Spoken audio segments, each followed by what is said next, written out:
Well, we're back at it again today. I'm going to rearrange these jaws so that we can grab that 5-inch piece instead of that 4-inch piece, or excuse me, that 6-inch piece. Oh look, another opportunity to subscribe. Bad Steve. Anyway, we've got that all welded up there, and we're going to clamp onto this so we can trepan out that way. Let me go check it out here and see what's going on. I'm just going to, this is set up for 6 inches in between the jaws. I'm going to move it down to 5-inch. So I'm just going to take half an inch off each one real quick, and that'll at least get us into the ballpark.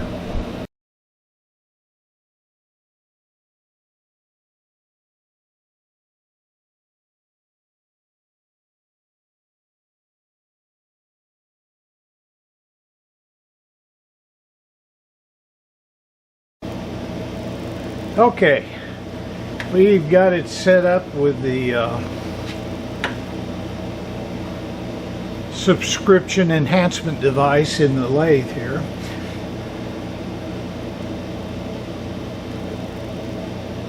You know you want to. Anyway, we've set up this little trepanning tool on center there, and we're going to see if it works a little bit. Move about out in here somewhere. Get you over. Maybe you can see better.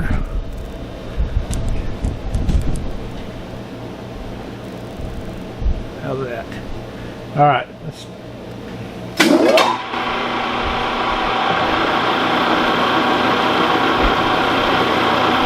going to have to share the space here, guys.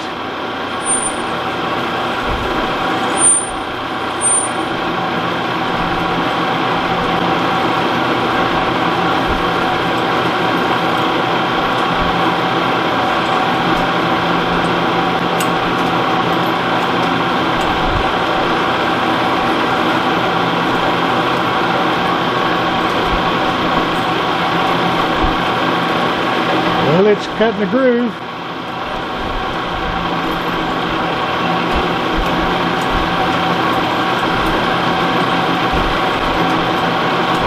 Let's see if I can set the cameras up better.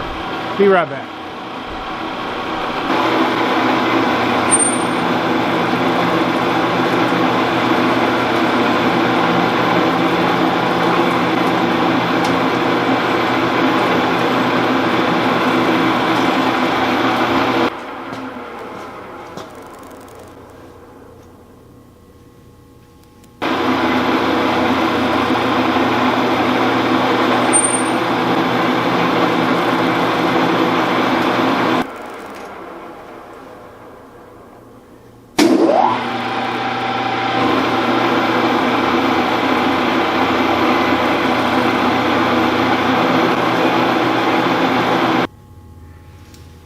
That looks pretty good.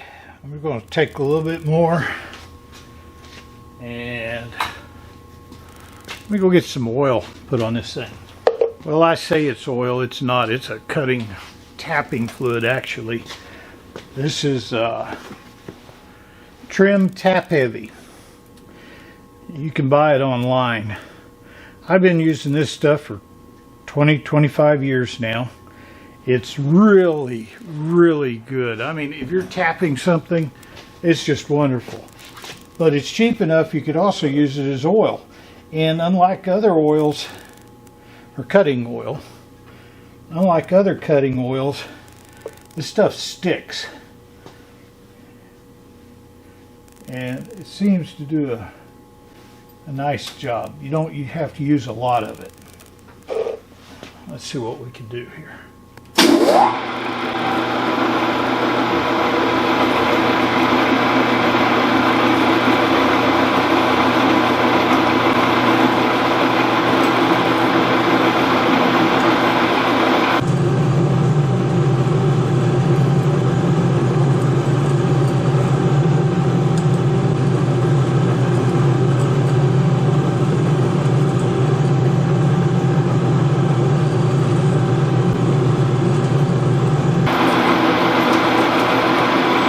Here, I'll let you get in closer so you guys can see that.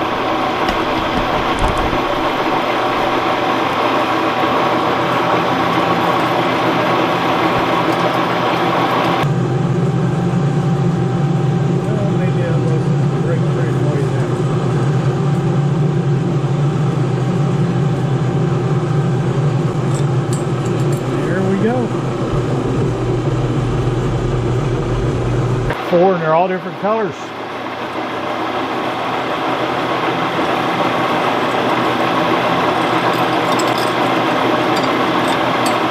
And there we go.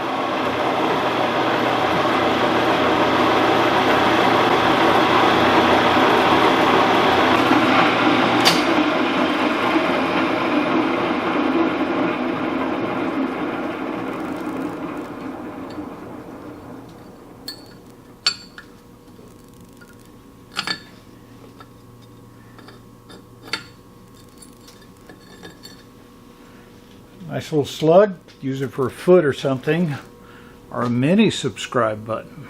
Stop that, Steve. My God.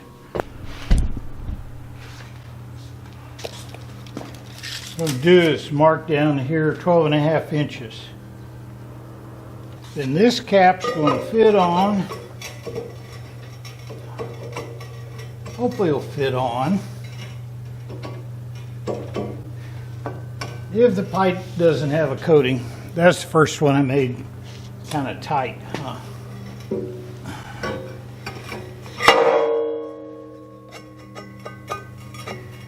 And you hope the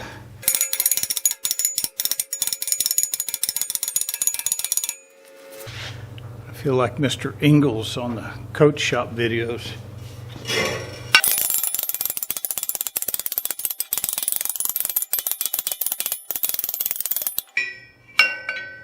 Okay.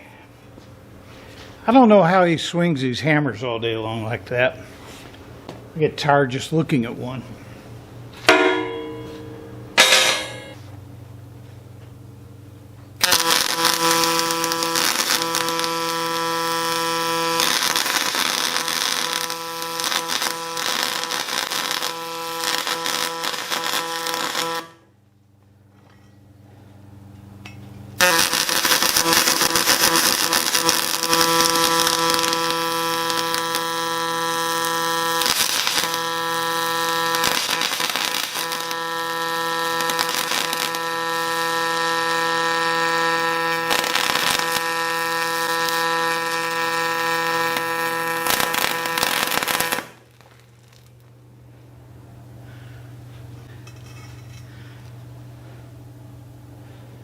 That looks like some 12th grader did it.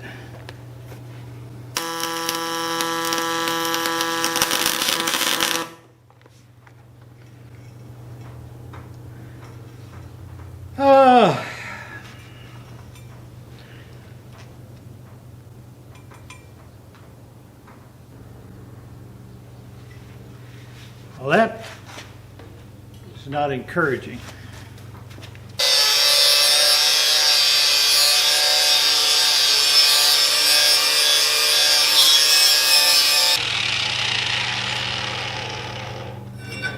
This time I'm going to take the mill scale off of this one. I'm going to have to grind this one out. It's pretty bad.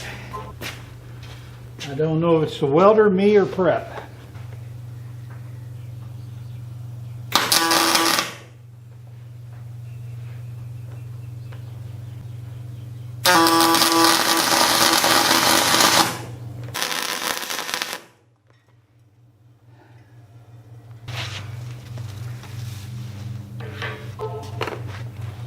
Now this is the same wire, same welder, just different process. One thing you notice, different gas also, is it's a lot darker, the weld material. And every once in a while it would just lay down and run smooth, but I hear it pop, pop, pop, pop, pop, and I think it's related to that feed. And then it just go crazy on me. I'm gonna grind this out and go back to the other process. I got to get these done or I'll get skinny.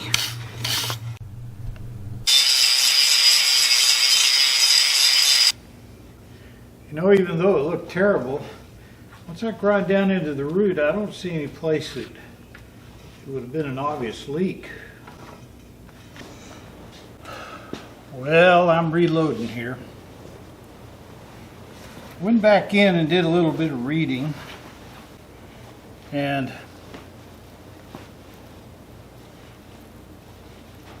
I'm not really sure what's going on with the pulse MIG. Using the recommended gas, recommended wire, recommended stick out, and maybe it just doesn't really like to work on very much more than horizontal. I read where it was impossible to do it on vertical, and overhead, forget it.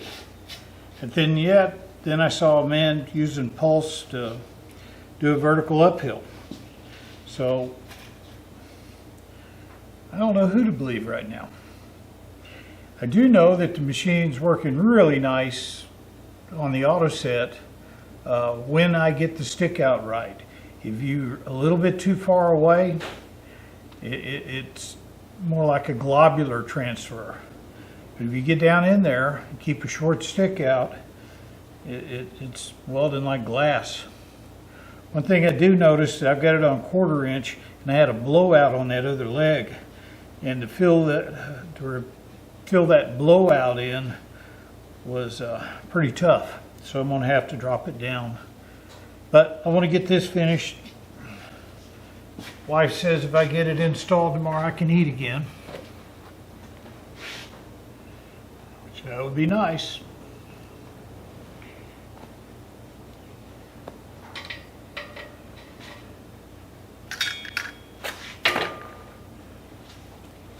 Kind of hard to talk with all this stuff on. Kind of like going to the drive-through window during this COVID-19 outbreak. You're trying to talk to a person wearing a mask while you're wearing a mask, and they're behind a plexiglass partition. And when you're old and you can't hear worth a damn anyway because of years of listening to sirens and hammers and welders and machine tools, it's doubly hard. Told one of them we're going to all have to learn to do sign language.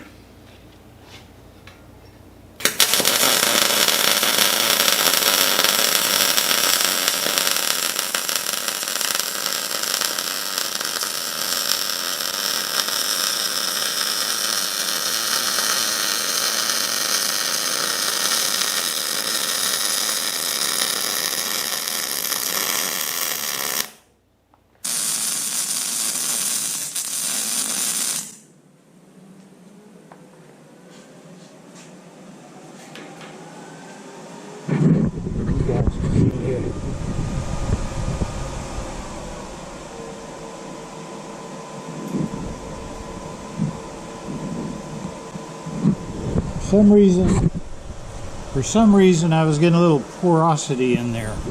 Now that's like the third weld that's gone over that. I don't know what the heck was going on with that. But then you get around on this side and it seemed to lay down fine. Well, that's all that spray transfer, and this is just regular MIG. That's 2 beads there.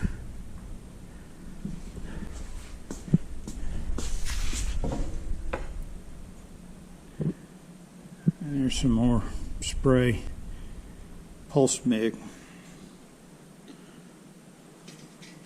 Maybe I just need to get used to it.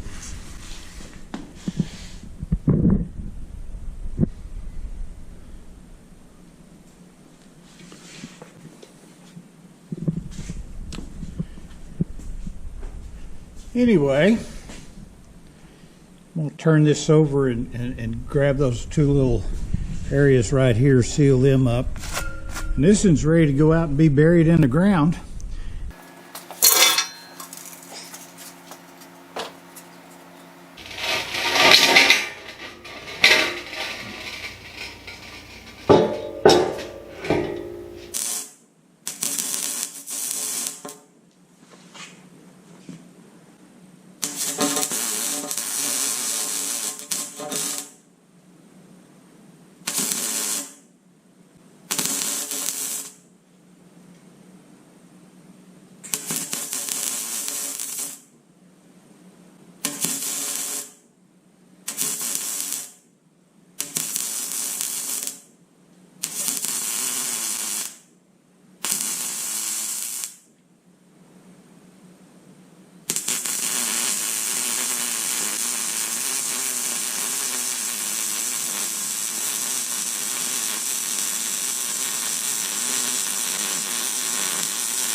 One down, 2 to go. Now you can tell summer's coming on. It's supposed to be 92 or 3 on Monday. Well, that completes this one.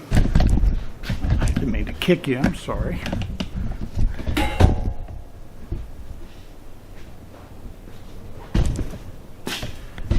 Go.